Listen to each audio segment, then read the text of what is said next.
I request protocol to escort His Excellency. Brazil has been playing the game since its independence, and no, I'm not talking about soccer or football, the right way to describe it in my view.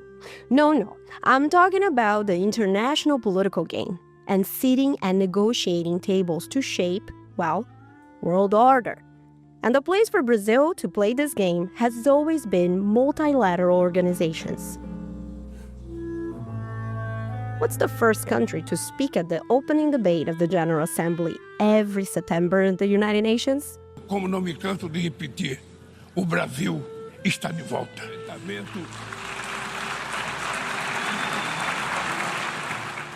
You guessed it. Hi, this is Luisa Leme with ASCOA Online. Welcome again to Latin American Focus.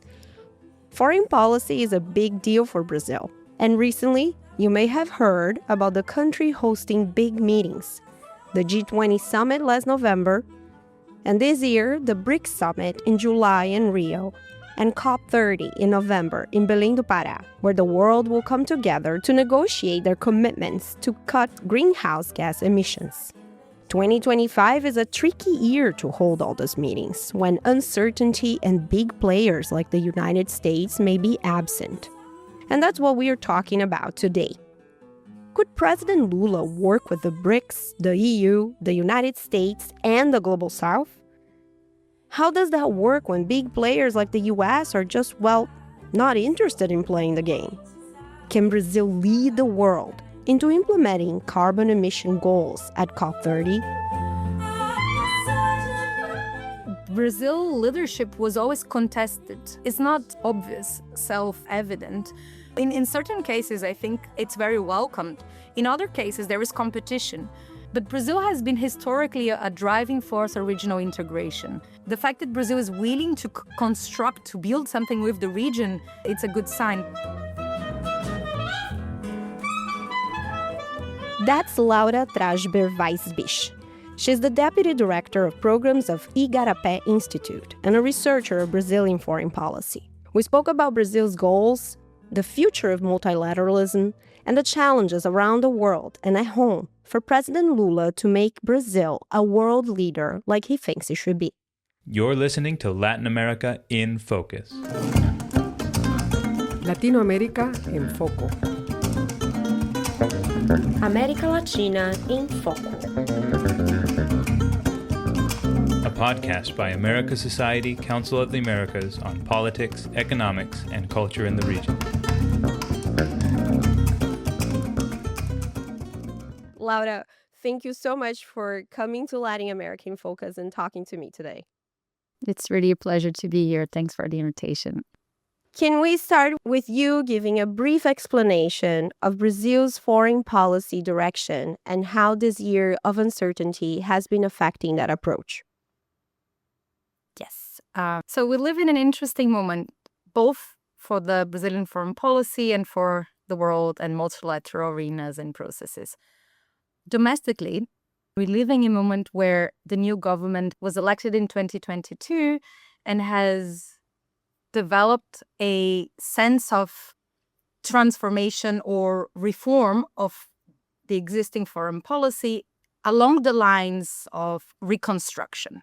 So this is the same slogan that the Brazilian federal government is using to its domestic policies and politics, and it's also using this idea of reconstructing, rebuilding foreign policy after years of political and economic instability, but also years of a rule of a far-right government. So the new coalition, which is a Workers' Party-led coalition, sets itself the mission of rebuilding Brazilian foreign policy. In this context, there's a combination of proactive engagement to reassert Brazilian identity and role in international affairs. I'm calling the proactive diplomatic engagement that speaks to this notion of rebuilding and reinserting Brazil in global conversations after years of withdrawing Brazil from some certain conversations.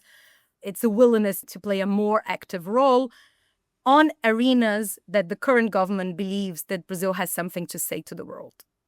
diversifying partnerships along the lines of South-South cooperation and South-South relations, but also to be a constructive player in multilateral arenas. This is particularly important in the context that we live right now, where multilateral institutions and spaces are facing crisis. They are facing deep crisis. Some of them are structural crises. They don't speak to an election of a particular leader in the US or in Europe. This is really about long-standing issues of reforming global governance. But on top of that, we live a moment where states that used to be central to these institutions, particularly at the United Nations, are backtracking, right? Withdrawing, or even in the case of Donald Trump, they're also openly, explicitly dismantling institutions they once invested a lot to build it. We can talk about it's not just withdrawing from the game, but it's also defunding the game. Exactly. In some institutions, there are defunding.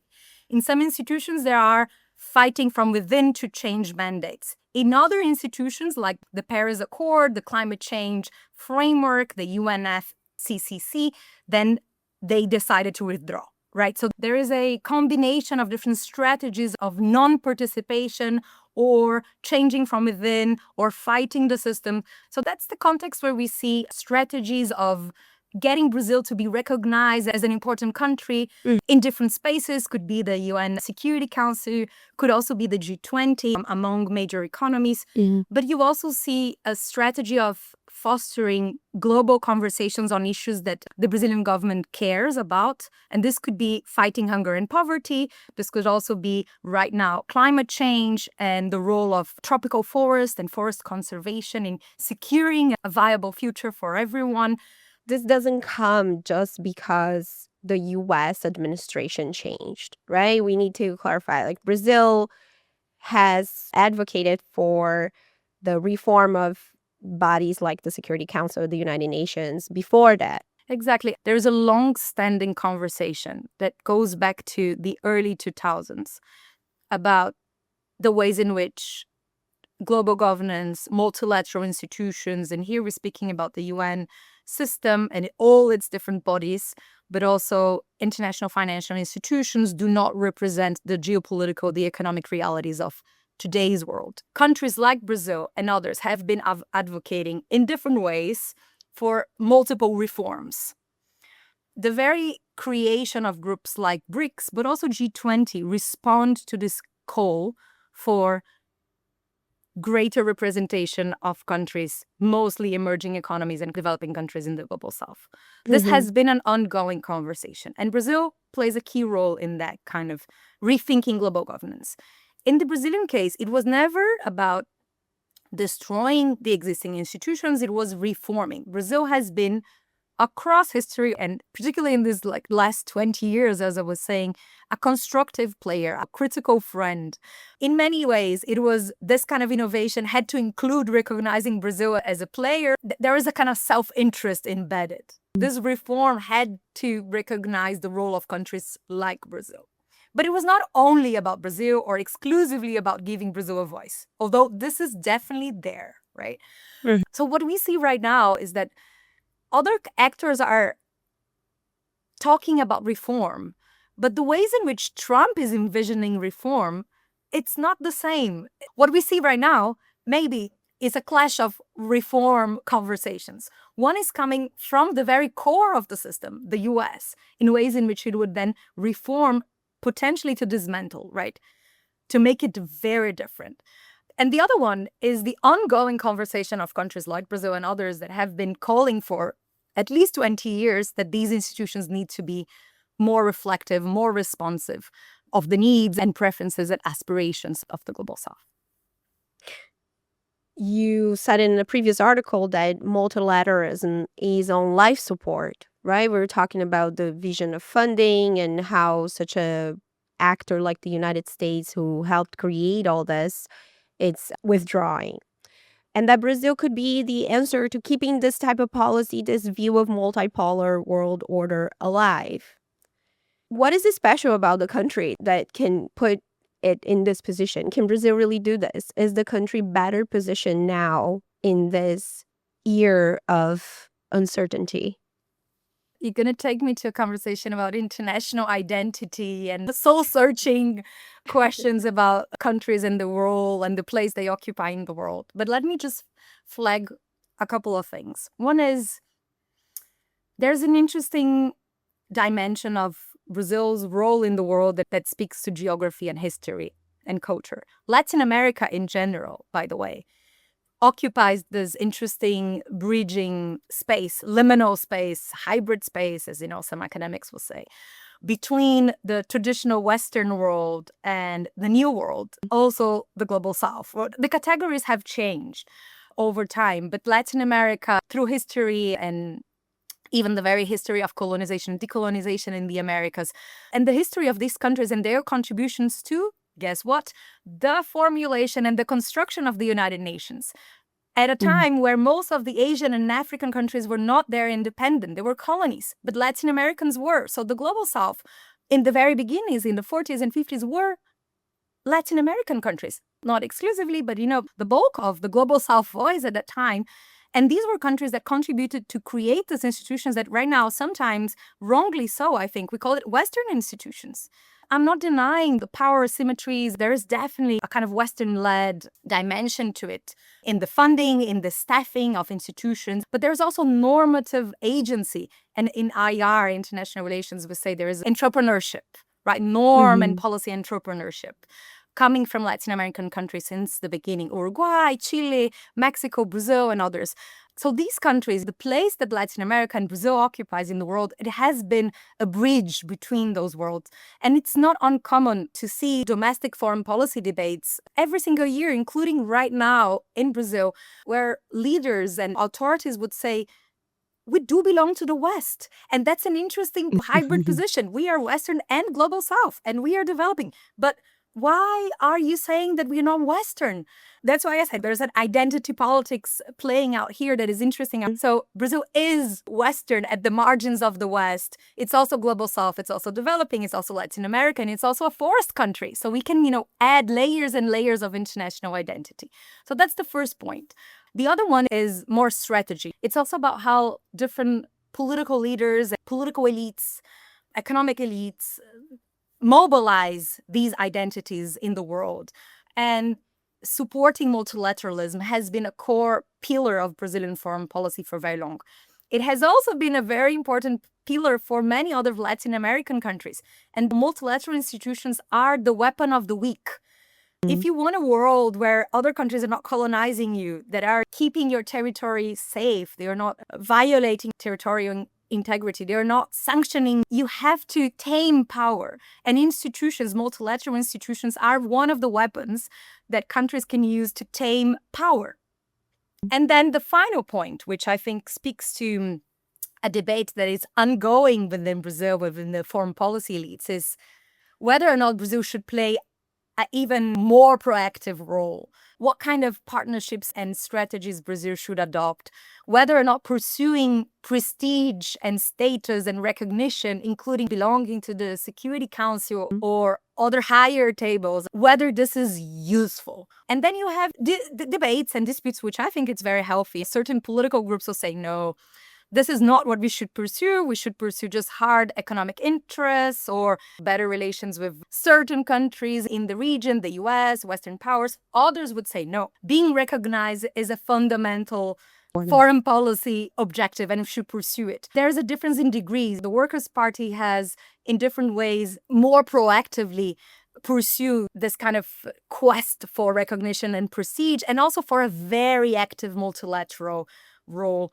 And in this debate, we are in one of the, let's say, busiest years for Brazil in terms of taking the step and taking the lead on international fora, right? We're talking about first, Brazil is going to be hosting the COP30 in November, which will happen in Belém do Pará. This is already something, let's say, a different idea of hosting one of those meetings inside the Amazon region.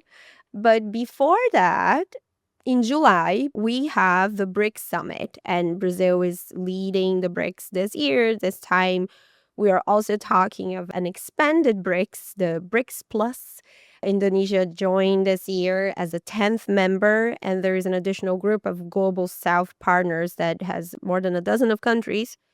What are Brazil's main goals with the BRICS summit within this context that you're talking about?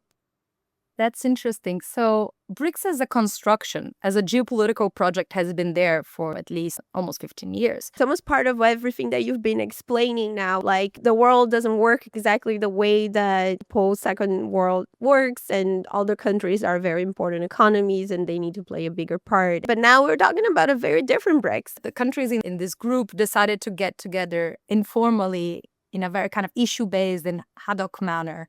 They decided to get together because they believed the existing institutions were not paying enough attention to their claims. It first started with international financial institutions, and then the agenda got wider and wider, encompassing other issues. And now if you see the declarations, there is like a section to basically every single major issue is contemplated. This is not about resuming one's foreign policy into this one single group. It was never the case for Brazil. Brazil also created IPSA with India and South Africa, which had a focus on democracy that was not present in BRICS. Brazil also had different regional organizations. It was then part of G20. So this kind of multiple alliances made the group to serve certain purposes, but not every single purpose. And this is an important point because I don't see BRICS becoming the most important geopolitical group that Brazil is working with. I don't see it replacing other ways of participating in international debates. But it's getting more attraction. And it's in this context of geopolitical turmoil, it was always an asset to be in a group of China and Russia and India. But what is interesting this year goes back to what we were saying in the beginning.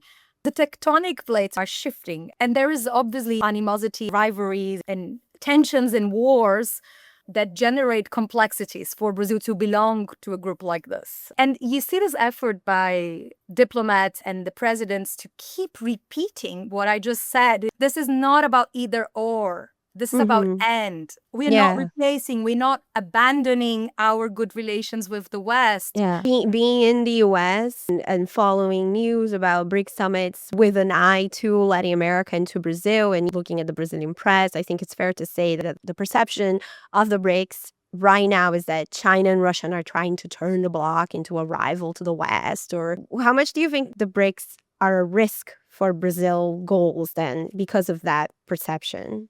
I think it's a trade-off. There are liabilities, but also opportunities, right? Belonging to this group also opens doors, not only in terms of deepening relations with parts of the world that are far away, but also geopolitically very important, including China and India. But there are also other liabilities. I mean, it obviously navigating the tensions in a more polarized world is very difficult to have the 1,000 friends as Brazil and others wanted to have. But this has not been a purely Brazil dilemma. India is facing the same. South Africa is facing the same. You don't want to be boxed in either you're my friend or my enemy. It makes no sense. And there's even concepts like active non-alignment to try to navigate the tensions of a polarized, hyper-polarized world. We are signing with the European Union a inter-economic bloc free trade agreement between Mercosur and the European Union. You cannot call us not your friend. I mean, doesn't make sense. What we see right now is if the BRICS are becoming more important because there is energy, other countries are willing to join. There is also this geopolitical tensions that put a spotlight in the BRICS. We want, as a think tank like the one I work for, Igarapé Institute, we want the BRICS to be more ambitious in their climate and nature conversations. And this is about foreign policy coherence for Brazil as well. Even though I said, look, there are multiple arenas and sometimes you discuss certain issues in certain places and you don't discuss other issues in other places. Yes. But if you want to be a climate power, if you want to play a proactive, constructive role in the climate change negotiations, you need your allies, including your allies within the BRICS, not to be veto players. Otherwise, you will undermine the work you're trying to do for COP30, right? And the Brazilian government, this is not only us saying, us in civil society, Brazilian government also decided to include as a priority for the BRICS this year, the agenda of climate financing. This doesn't mean that BRICS will be the most active, proactive, problem-solving advocate for climate. But can we raise that bar? Can we raise that ambition? Countries have to submit their NDCs, the national determined contributions. This is part of the COP process. Not many countries have submitted their pledges and explained to the world what they are doing to decarbonize and to achieve carbon neutrality. And we're talking about countries like China and Russia, right? So is this a moment for opportunity for the global south then? Do you agree with that statement? A lot of people talk about that. It's an opportunity for the global south to seize its goals and to achieve goals like you're talking about, like the emission goals. It can be an opportunity. I mean, on the kind of more formal level, it is already an opportunity because there is no empty space in politics, right? And also, it's interesting. Just let's get back to the G20 and the COP processes. We've been witnessing a succession of presidencies of southern countries in both processes. And these countries hold the pen. They have agency. They have normative power. They have political power to go in different ways. And this is not about wishful thinking. This is the world we live. This is not a world that could be multipolar. The world is multipolar already. Does it mean that holding the pen translates into a better future for the global south? It depends. What is the political project behind holding the pen? And that's where I think the Brazilian diplomacy offers interesting ideas to the world. The Global Alliance Against Hunger and Poverty. The very fact that after so many COPs that ended with a kind of a bittersweet feeling of we're not delivering, we're not achieving, we didn't make it. Then Brazil is trying to galvanize this multirão and call for collective action and secure the climate regime in ways that it can deliver on the promises. This is really about, implementation. That's the key word for the Brazilian presidency right now. And I think this is innovation. This is foreign policy. The Tropical Forest Facility Forever, that's the conversation that Brazil is trying to create a facility that will mobilize funds for forest conservation, not only in Brazil, but, across different tropical forests. Is this going to work? Potentially, hopefully, right? But there's definitely energy. This is a priority for the global south. The connection between public debt or fiscal space and climate, and the whole discussion about strategies and initiatives that could allow for more fiscal space and resources for small and very vulnerable countries, highly indebted countries to act on climate change. And countries in Latin America too, right? We were talking about the BRICS. And Argentina basically withdrew from the BRICS because of a new administration decision. And there are even leaders who don't necessarily align with the U.S. president. Let's say Mexico's Claudia Sheinbaum, for example. They're also trying to make him happy, right? They're also trying to figure out their place in this new trade relationship that is being formed in the world. How do you see Latin America positioning, and how do you see Brazil leading countries in Latin America and in the global south towards those goals now? I agree with you that the conversation changes depending on who you're talking to. If you're closer to the US, you have less options. You have less of autonomy if you're too close. And if you're too close and very small, like the Caribbean islands, you have very little autonomy. Mexico is too close, but it's big. And so it can negotiate things. So I think it's interesting. We're speaking about Brazil and the ways in which Brazil can be this innovative force, provocate certain debates. But it's also the size, the diplomatic credibility of a country like Brazil. Many Latin Americans have very good diplomatic bodies. These are very competent countries. But if you're small, it's a different game altogether. So it's interesting that back to the regional diversity, right? There is no such a thing as one Latin American response. And Brazil leadership was always contested. It's not obvious, self-evident. Doesn't mean that in certain cases, I think it's very welcomed. In other cases, there is competition. and regional powers that compete for power. But Brazil has been historically a driving force of regional integration in the Southern Cone, in the kind of the more holistic Latin American, pan-Latin American bodies. And so, I mean, the fact that Brazil is willing to construct, to build something with the region, it's a good sign. Where we have the COP30 and you were talking about all the hope that we have, right? That will be more action. And Brazil is doing a very strong marketing work for this meeting, right? To get this energy that you're talking about into action. But at the same time, this month, Brazilian Senate approved a legislation that loses environmental licensing in the countries. Can we talk about the domestic challenges for Brazil's foreign policy goals and to have a successful COP30? Laura, what would you say? This was a successful COP30. What do you want to see in November? Okay, so first of all, every single issue, foreign policy issue, is also there's domestic politics of foreign policy, right? So let's assume it is. It is public policy, which means there are diverging interests. And when you go into the climate realm, climate negotiations are not purely environmental negotiations. There are economic negotiations, there are social negotiations, very social, political, cultural negotiations. That's why climate is so interesting.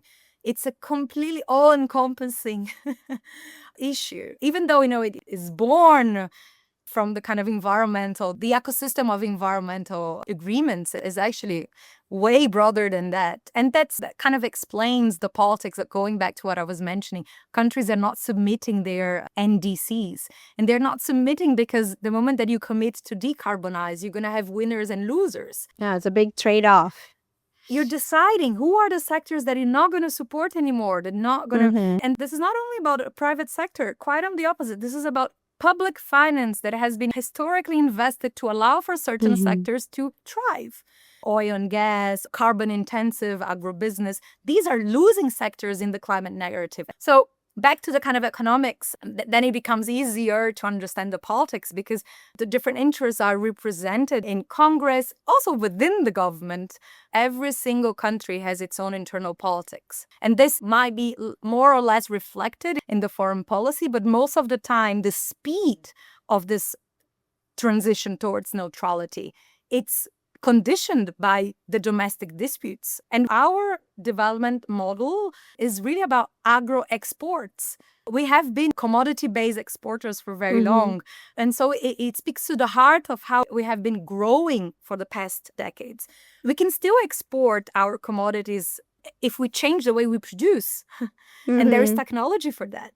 And there is willingness for that as well. Although this willingness is not across the board. And I think this is important when we speak about mutirão and mobilizing collective action. This is not only about the Brazilian COP presidents to mobilize actors abroad. This is also about mobilizing within.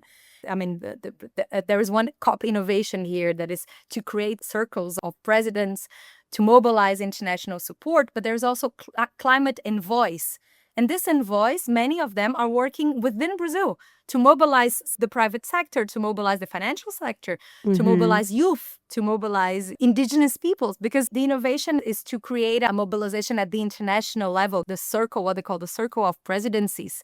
It's something that Brazil needs to secure legitimacy and authority to the climate regime at this moment, after very hard negotiations in the past, but also in the context of a post-Trump world, as you say. So it needs to generate the kind of galvanized collective action. This is about closing items and going into implementation.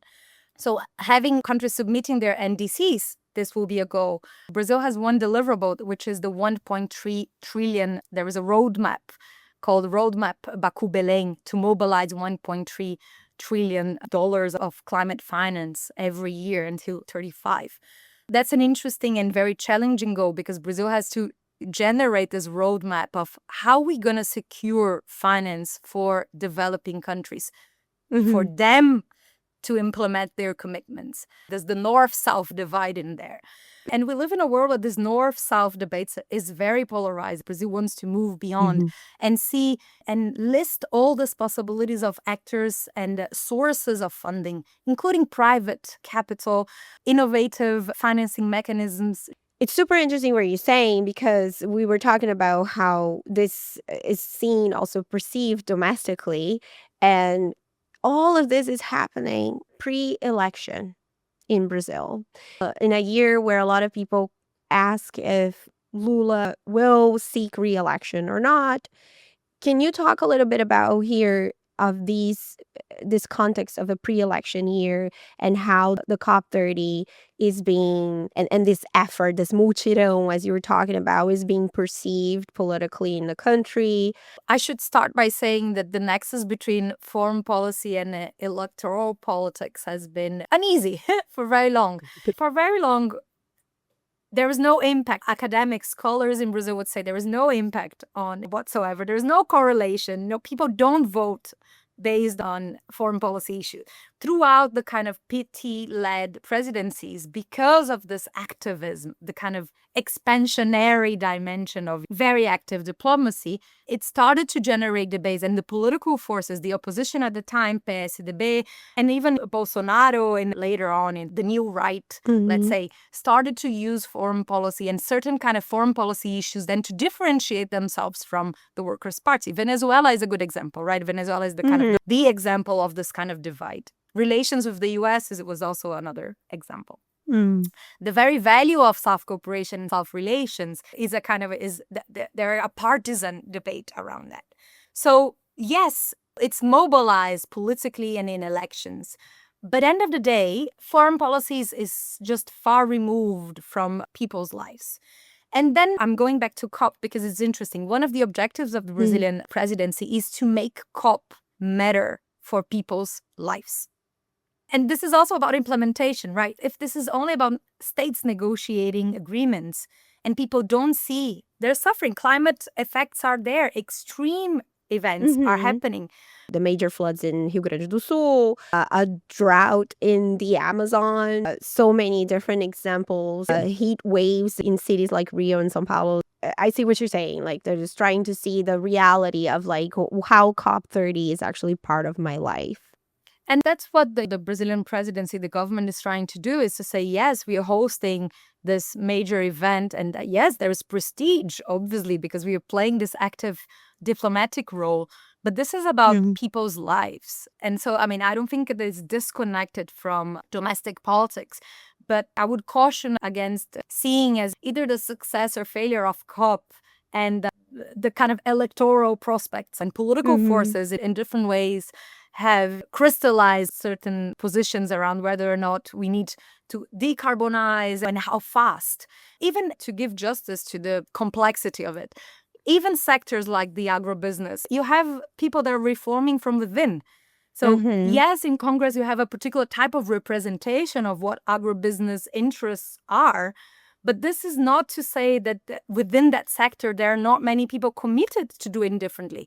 There are people that already understood, as you said, that if we don't have a rain regime favorable to crops and cattle ranching, we're not going to be this kind of agro superpower.